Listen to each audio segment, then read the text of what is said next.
Épisode 40. Ariane se faufilait partout avec la souplesse d'un chat. Quelques minutes après avoir quitté la salle du banquet, elle frappait à la porte d'une chambre du palais. Elle tambourina avec insistance jusqu'à ce que la porte s'entr'ouvre. « Qui vient me déranger en pleine nuit ?» bougonna une voix pâteuse. « C'est moi, Ariane. Je vous en supplie, laissez-moi entrer. » Une tête échevelée apparut puis s'effaça pour laisser entrer la jeune fille. Des livres, des papiers s'entassaient partout sur le sol, sur les étagères. Au cœur, une table immense était recouverte d'une grande feuille de papier chargée d'inscriptions. Le tout était éclairé par une lampe à huile qui dégageait une lumière voilée. Ariane n'accorda pas un regard aux étranges instruments de mesure qui s'entassaient là, ni aux signes griffonnés par le maître des lieux. « Dédale, je vous en conjure, confiez-moi les secrets du labyrinthe. » En entendant ces mots, l'architecte perdit son air revêche. De l'affolement se lut dans ses yeux. Il se précipita pour vérifier si sa porte était bien fermée. Ariane lui saisit les mains. « Je vous en supplie, ne perdons pas une minute. De malheureux jeunes gens vont périr si je ne trouve pas le moyen de les sortir de ce piège mortel. » Cette fois, Dédale tremblait comme une feuille. Il n'était guère courageux et savait bien que le roi Minos ne tolérerait pas une trahison. Mais Ariane l'implorait encore. « Comment pouvez-vous dormir l'âme en paix en sachant que c'est vous qui avez construit leur tombeau ?» ajouta-t-elle. Dédale tressaillit. On aurait dit que la jeune fille lisait dans ses pensées. L'architecte ne cessait de se reprocher d'avoir inventé cette toile d'araignée qui avait déjà coûté la vie à tant de jeunes gens. Son art, son talent avaient été mis au service du mal, et il n'avait rien fait pour s'y opposer. Son obéissance coupable le hantait. L'architecte laissa échapper un soupir. Ariane sentit qu'elle avait gagné. « Princesse, » murmura Dédale, « il n'existe plus aucun plan du labyrinthe. Même moi, je serais incapable de retrouver le chemin de la sortie. » Icare avait donc dit vrai. Ariane blêmit. Thésée était-il irrémédiablement condamné?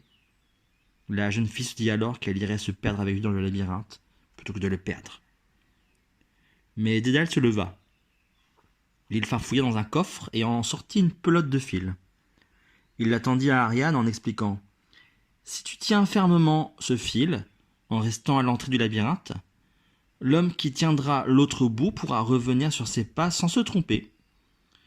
Mais prends bien garde à ne pas lâcher le fil, sinon... » Dédale n'eut pas le temps de finir sa phrase.